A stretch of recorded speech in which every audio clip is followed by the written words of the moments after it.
So let's continue with the why English, why it should be English. And in the last session, we were discussing the Bible trail. But now we are discussing the second session of this week 5. That is it about why English? Is there any source of power that has made it possible for English to rise as the world's common language? So. As I said, the English language actually was born as the fusion of 4 German tribes. So when they arrived in the British Island from Northern Europe, actually they were speaking the dialects, so they couldn't communicate well. But there is it was amazing that gradually on a step-by-step basis, there emerged a fusion of 4 dialects. And that was the start of the Old English. It started at 580.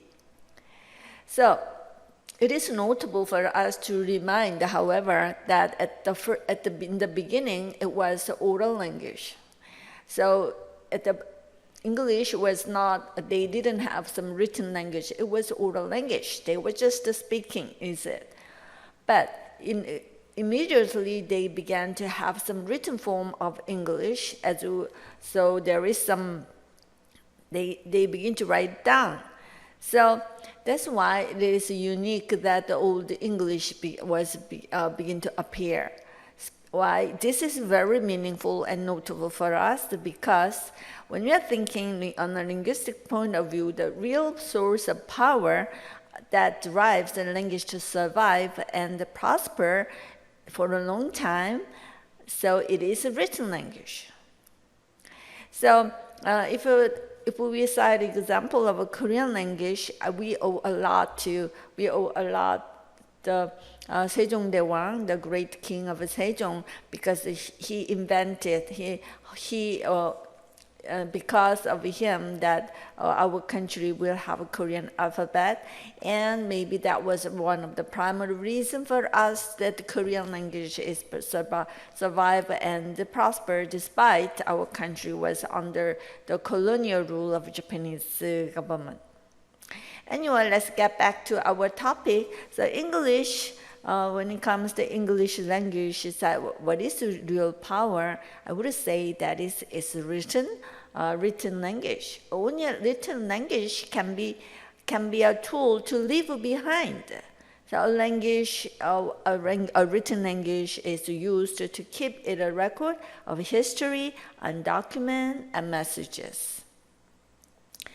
However, in the written language, the most powerful medium could be something about storytelling, about they can touch the human hearts and human interest story, and that is the literature. So only the literature that they can manifest the sustaining power of one language. So it will be interesting to take an example of English language. English language is a prime example that have been driven by its cultural legacy and the literature. So now that we are going to follow the movement of English literature, so it will start from the Old English poetry to the Middle English time of Chaucer of 14th century, and then we will move to the modern English where the Shakespeare finally appeared. And also it may show us some ideas about why English is worth a global position that is firmly built in cultural legacy and literature. So this is the question, is it because of the cultural legacy in English literature? So I would say this is literature trail of English. This is the real source of power that has made it possible English to survive and make it sustainable. We would like to trace back is Old English poetry that was Beowulf and was the Anglo-Saxon. That was represent the Old English that during the Anglo-Saxon period, Anglo-Saxon people. Then second, we will move on to the Middle English, and this is the 14th century Chaucer. Then the Chaucer is the second most important famous literary figure after Shakespeare, and he represents the Middle English. And then finally, then we'll move on to Shakespeare. Then from the early modern, he represented the English literature in early modern period. So, Beowulf, this is magnificent. Why? Because this shows the courage of warrior and the defeat monstrous Grendel. So the plot itself is very simple. This is an Old English poem, Beowulf. Why? Because it contributes. So this is significant because when we read this one, that it contradicts our image of Anglo-Saxon.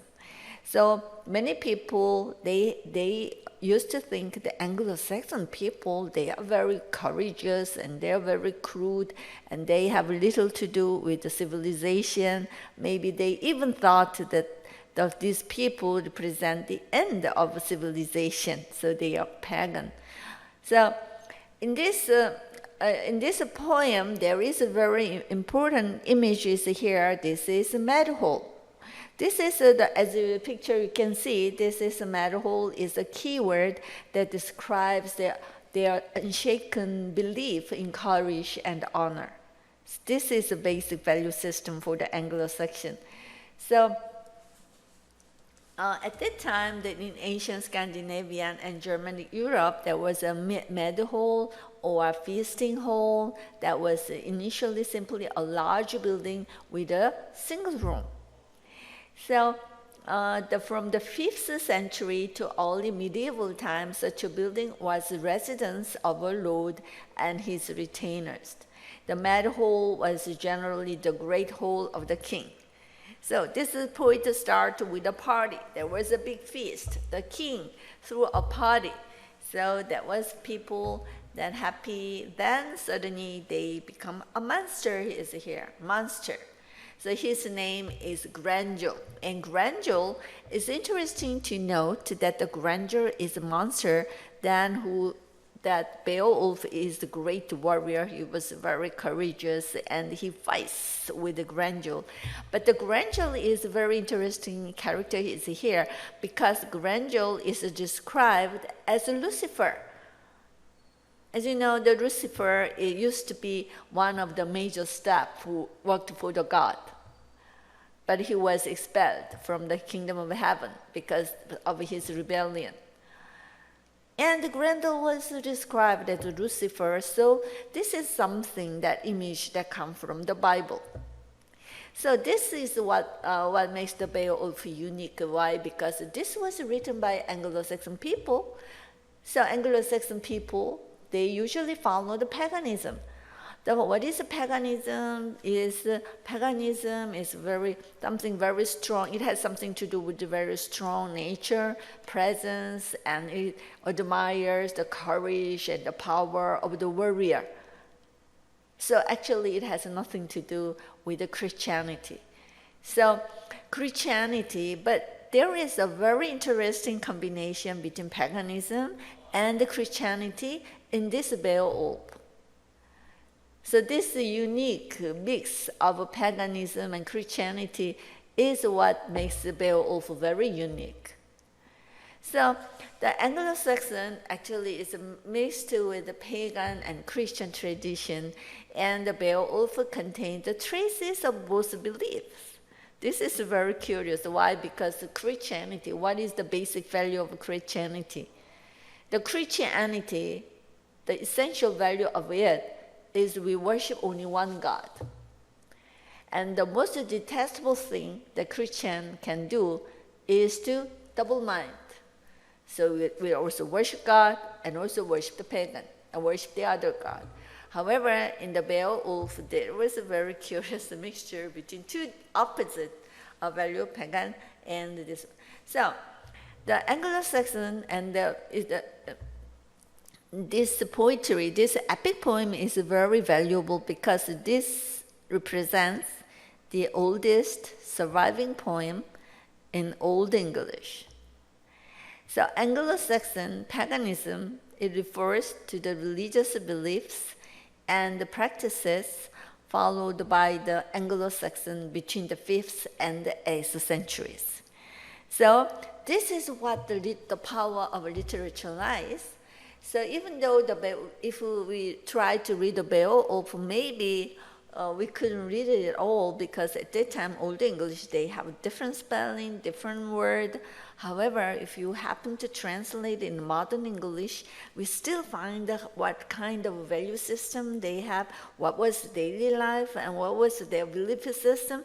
This marks what the literature power of English. So Anglo-Saxon religion was, as I said, as we said, that the mix of pagan and Christian value often in conflict. The pagan is something very secular, and it has little to do with religion, and it was also eternal. However, in Christianity, they are seeking the eternal life. So also in the paganism, they admire the warrior of honor and gift-giving, and also the paganism, they must take revenge. So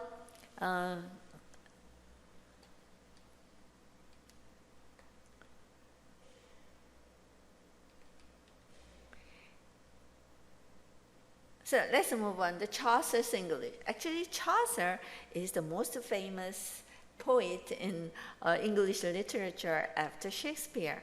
There are several reasons that make him very outstanding in the English literature. So in this regard, we must trace back what was their social context there. It was, please remember, it was 14th Britain.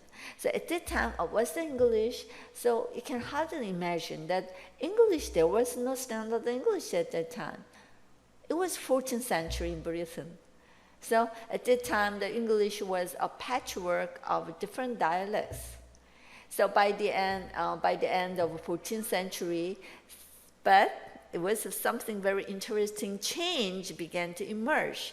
So one dialect began to emerge as dominant as to form the basis for the standard English that we still speak and write today. So this is a very important phenomenon because there were so many dialects and tens of dialects, they are competing each other. So actually at that time, but however, interestingly, there was little need for the peoples to have their common language because they tend to be isolated. Their life is isolated. So they have little travel, they have little chance to travel to meet the people from different regions. So why should bother to have some common language? However, it was 14th century, then one of these dialects began to form the basis for the standard English for the future. So then we have a question then, which dialect could have become a dominant form of English? That was where that happens to be the place that the poet Geoffrey Chaucer happens to be born, and Geoffrey Chaucer happened to live. That is, where is it? That is London. I would say this East Midland. You can see the East Midland. So Geoffrey Chaucer happened to be born there, and he happened to speak the dialect that the people in the East Midlands speak. So it was coincident that Chaucer happens to be in this region, and then coincidentally that the dialects that in this region was becoming the dominant style of English. So the dialect question at that time, so there are three types of dialects in Britain. The first one is Northern form. So it's still influenced by the Old Norse. So as we said last class, Old Norse is a language spoken by the Viking people. The Viking people, in other words, Danish people, the Viking began to attack the Britain from 8th century to 10th century. So they left their influence in English language, and their influence was strong, the strongest in the northern areas.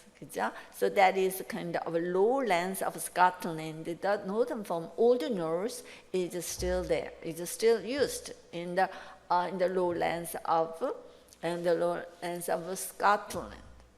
Then how about Central England? Then East Midland and Westland varieties. As you can see in the map, that is East Midland and West Midland. So East Midland and West Midland. And also, there is a third dialect that was strong in the southern, and it's the Kentish form of English. So you can see there are three types of English dialects. First is the northern form of English that was still influenced by the Old Norse. Old Norse is the language by the Scandinavian Vikings, and they are the people who are living in the lowlands of the Scotland. And on the middle central England, there are two dialects. One is East Midland and the West Midland. And the East Midland around London is becoming the dominant style of the standard English. And also there is a southern dialect that is the Kentish form of England. Then it was 14th century. English was a patchwork of different dialects. So Chaucer changed it, or what else? So this is what our textbook author David Christas said. He said in his book that by the end of the medieval period, it changed. That of the East Midland used by the poet Geoffrey Chaucer had become dominant and was to form the basis for English that we still speak and write today. Then we have another question. Why?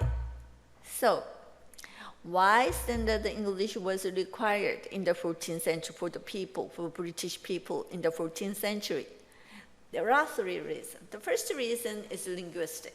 The first is French began to disappear. I would say French began to decline, began to lose its momentum in the 14th century. And the French, as we discussed in the last class, the French was the language of the rulers, language of the law, language of education, and language of high-class people. And it started in 1066 when William landed on British Island. But the French began to decline in the 14th century, and they were no longer used in official setting in schools and proceedings in the law court. This is a very important change in Britain. And also, there is another interesting phenomenon, that is the use of classic Latin. The classic Latin was purist, but it was too old. It became aging, and it was the language of church and the scholars. In other words, the use of Latin was restricted to church and the schools. So in other words, that means the grassroots, ordinary people had little exposure to Latin, classic Latin. So this is a very important change in the 14th century British society from the linguistic point of view. And also, however, there is a more important change in this society. That was a man who began to print. It was William Caxton. And William Caxton is one of the major contributors to the rise of English literature because actually he has a commercial interest. It's not we would not think that William Caxter was really caring about the value of English literature. No, we wouldn't think so. Instead, he wanted to make money from printing. So William Caxter, he wants to print the books so that he can spread it and can distribute to the many British people. So he was the first man who commercially used a printer. So it happens to a great help, a great boost to English literature. However, there is even more important reason for Britain society to need a standard English. This is the wealth. This is concentration of wealth, and the wealth began to be concentrated in the region in the east of the country. So this is the most important reason, because East Anglia, East Midlands, home as you know, this is a home to privileged universities like Oxford and Cambridge, and there was attraction of London. So the London has become the center of money, a center of finance, a center of production, and center of literature, and center of law, and center of education, and center of the lawmakers. So the ruler of London. So London has become the center of the country's power, and the power, not only economic but political and legal power, was concentrated on this on the east of country. So, and also there is an unfortunate accident was there at that time. There was Black Death. So there were millions of people. They died of this Black Death, this epidemic that spread quickly. So a lot of victims appeared because of this one. And after the tragic spread of this epidemic, the many people, they need a job, so they flooded to the city for job. So at that time, most of the people, they used to live in country, but now they begin to move, they begin to migrate to the city because of the reason they need money and they need to survive. So in the London and the East Midland, there are factories and they could get a job. So that's why they began to move to the cities.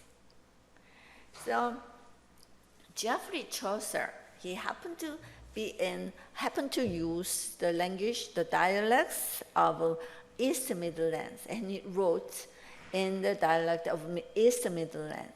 The Chaucer, he is the best-known poet after Shakespeare, and his work was printed and reprinted down the centuries. He sometimes spelled the same word differently on different occasions. So you can imagine how flexible, how wonderfully flexible the spelling system was there in Chaucer's time. There was no dictionary, and there were a lot of dialects. So you are not required to keep the rule, grammar. And he was the best-known English poet after Shakespeare. And he was, let's see his personal background. He was born to wine wholesaler, and he grew up in the country's busiest port in Thames, River Thames. And he had a middle-class background. However, he has also royal connection because his wife's sister became the wife of the king. Then also, because of his royal connection, he happened to be buried in Westminster Abbey. This is a great honor for him because he has a middle class background. However, he had the honor of buried in Westminster Abbey.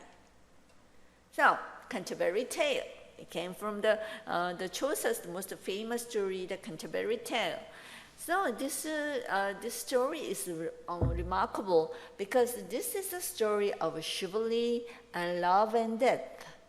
And this is a mirror. We are reading this novel that it's like a mirror of that British society at that time, at Chaucer's time. So what is it about? It starts with this introduction. It was laid on an April day on the closing years of the 14th century. So a group of 30 or so pilgrims, they are gathering at the Tabard Inn. It was a motel or hotel in the London of southward and south of the Thames. Next morning, they will start on a journey to Canterbury to pay their respect at the shrine of Thomas Becket. He was martyred, and died in 1170. And also this start, and there is a lot of stories here. So there was a variety of stories, humorous and sometimes very sensational. And he also wrote another novel that is A Merchant's Tale. So this is readable and the body stories. So for example, a wealthy and old knight, his name is January, and he marries a young and attractive woman, May.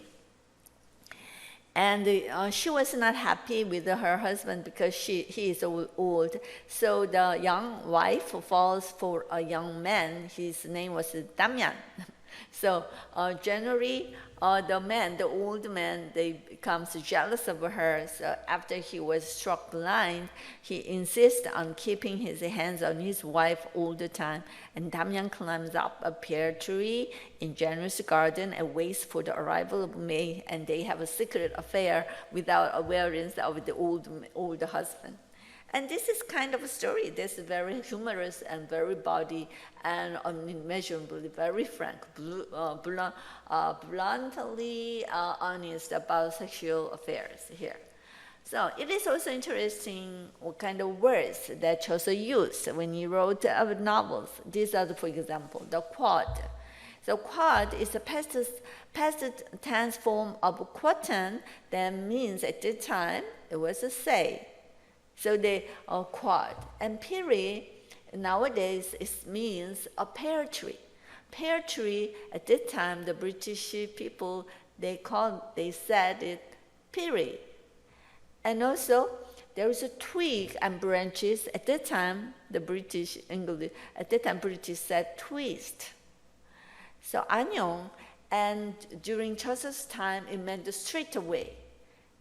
Then, nowadays, its meaning changed. Now, we mean anyong in a moment. So, for example, if you say, I will see you anyong, means I will see you soon. So you can see how different word that the people used in English in Chaucer's time from the English that we are now using. And also, if you read the Chaucer's the Merchant's Tale, we can find some words that are no longer used in modern English, in modern time. For example, this, as we already told, anon, quod, peri, and twist. And also, we can find some terms that are dated or have changed. For example, the rules, that means angry, but nowadays we no longer use rules. Instead, we are using its noun form wrath. So rules changed it to wrath. And also rude, at the time, they have a different meaning during the Chaucer time. So at Chaucer's time, rude has no negative meaning. So it means uneducated. And knave, that has a plain sense of a boy or a servant. And the villain, and at that time, knave, they have the plain sense of boy or servant. So during Chaucer's time, knave has no negative nuance. But later, it has different negative meaning added. That was villain image, and it was rogue image. This is a very negative image was later added to this word, knave. But originally, the knave has just plain sense of a boy or a servant. So this is example, the rules, rude, and knave, and that have become outdated, or its meaning had changed during the Chaucer's time and nowadays. And also the Chaucer wrote the Reeve. The Reeve's Tale, that is a very factual, embodied story of the mistaken identities and bad hopping which occur when a pair of Cambridge students stayed the night at a Miller's house. So you can see, so this is very bluntly honest about sexual affairs. So it was comic and it's humorous and it's fun to read this one.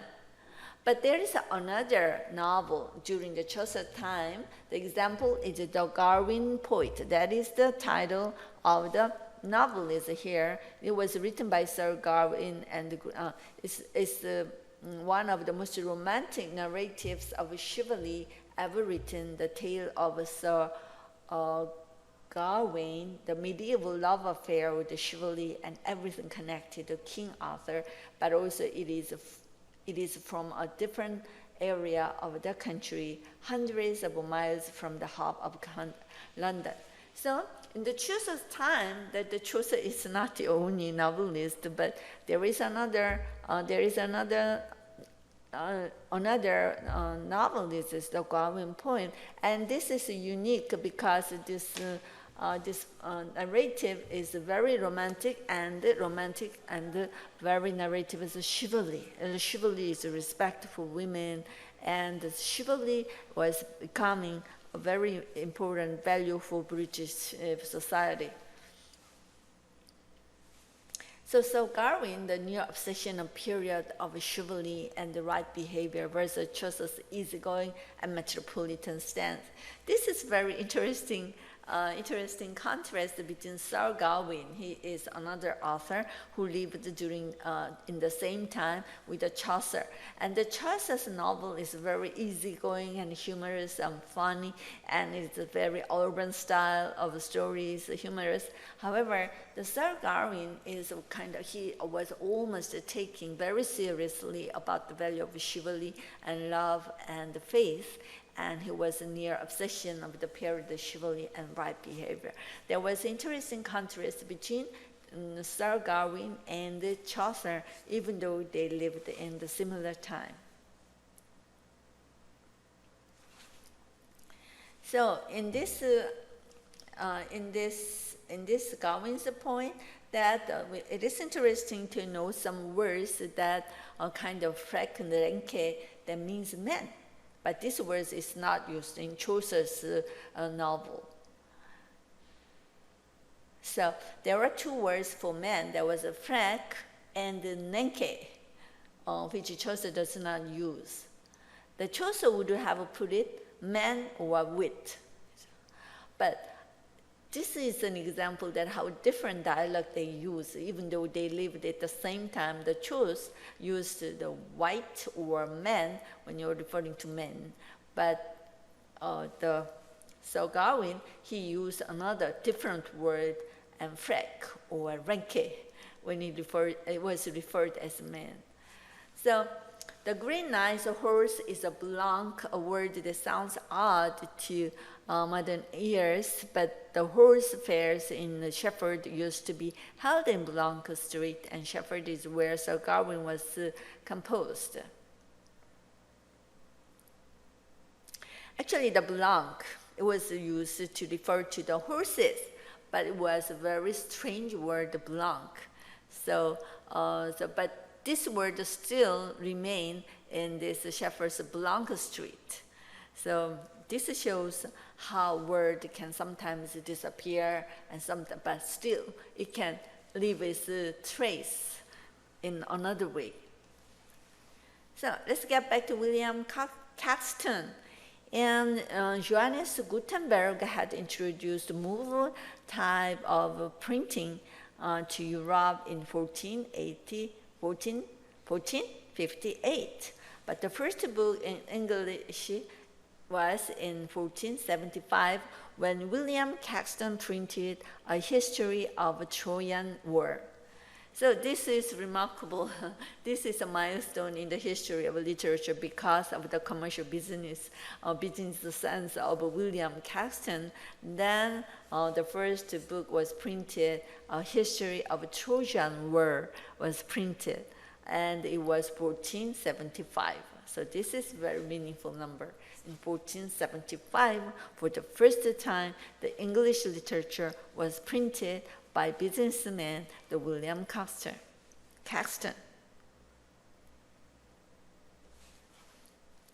So Caxton also printed Shakespeare plays. The Caxton, he was born in Kent as a merchant. His decision was the act of a businessman. It was a risk too, because no print, there used to be no printer before him, and since the reading population was very limited, so he produced over 100 books before his death. So books about gaming and chivalry, as well as the editions of Chaucer's The Canterbury Tale, and also Sir Thomas Malory's multi-author. King Arthur is a hero of Celtic people. So what happened after the Caxton? Then other printers followed the Caxton slowly. Then, as a result, slowly a standard of printed English began to emerge. So conventions of spelling and pronunciation were largely shared between different presses. Even now, every newspaper has its own house style. There are dozens of spelling variations between US and British English. So let's take a break before we move to the Shakespeare.